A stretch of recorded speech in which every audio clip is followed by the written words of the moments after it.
Hi there, you have Mrs. Woods today, and I'm going to teach the lesson over emotional poetry.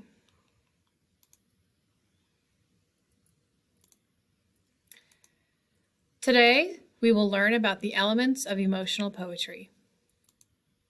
After, I will analyze and a model poem using TPCast. Emotional poetry. Poets can reflect on problems that are universal or worldwide and shared by many. Emotional poetry can push us outside our comfort zones. What are the issues you see in the world around you? Is it the election?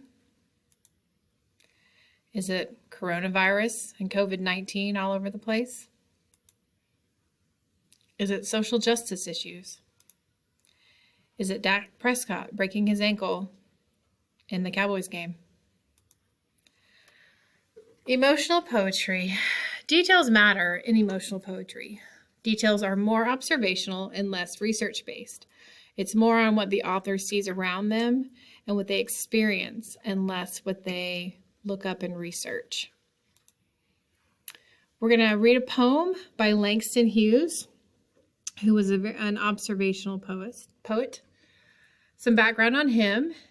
He was a 20th century poet. He explored social, conscious, and class difference with lyric, beauty, and music.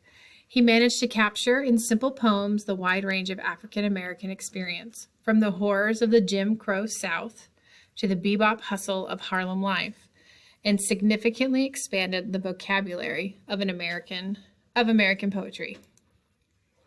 Here's one of his famous poems. I Too, by Langston Hughes. I too sing, America. I am the darker brother. They send me to eat in the kitchen when company comes, but I laugh and eat well and grow strong.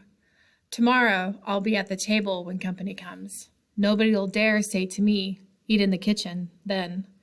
Besides, they'll see how beautiful I am and be ashamed. I too am America.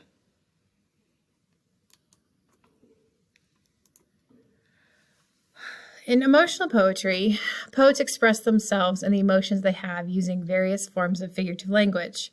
We went over figurative language 3 weeks ago. Many poems are the study of an individual. It's about themselves, the writer. These poems are designed to help readers understand something about people. It gives insight to a person. I'm going to read you one of my favorite poets, Shel Silverstein. I see that it cut off at the very bottom of the screen, but you'll have a copy of this poem in your OneNote. What If by Shel Silverstein.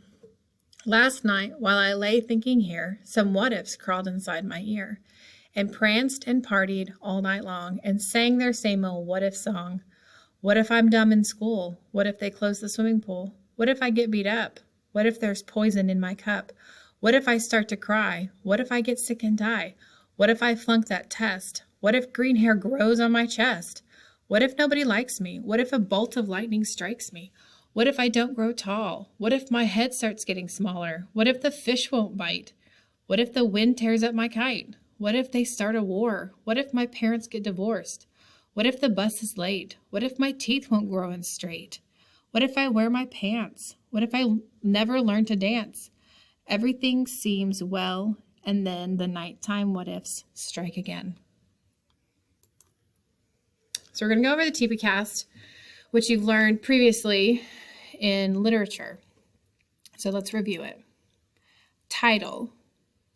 So when you read your poem, before you read your poem, you're going to take a look at the title. What do the words suggest to you? What do you think the poem is about? Paraphrasing. Write in your own words what happens in the poem. Your paraphrase should have the same number of sentences as the poem. Don't jump to conclusions. Connotation. Any and all poetic devices and how they contribute to the meaning or effect of the poem. Examples of connotation are imagery, figurative language, points of view, sound devices, alliteration, onomatopoeia, and rhyme. Figurative language that we can Remember our similes, metaphors, hyperboles. Those are all examples of figurative language. Not every poem will have every poetic device. Just look for what you can find in the poem you're reading. Attitude. Attitude explores the multiple attitudes that may be present in the poem. Examination of diction, images, and details suggests the speaker's attitude.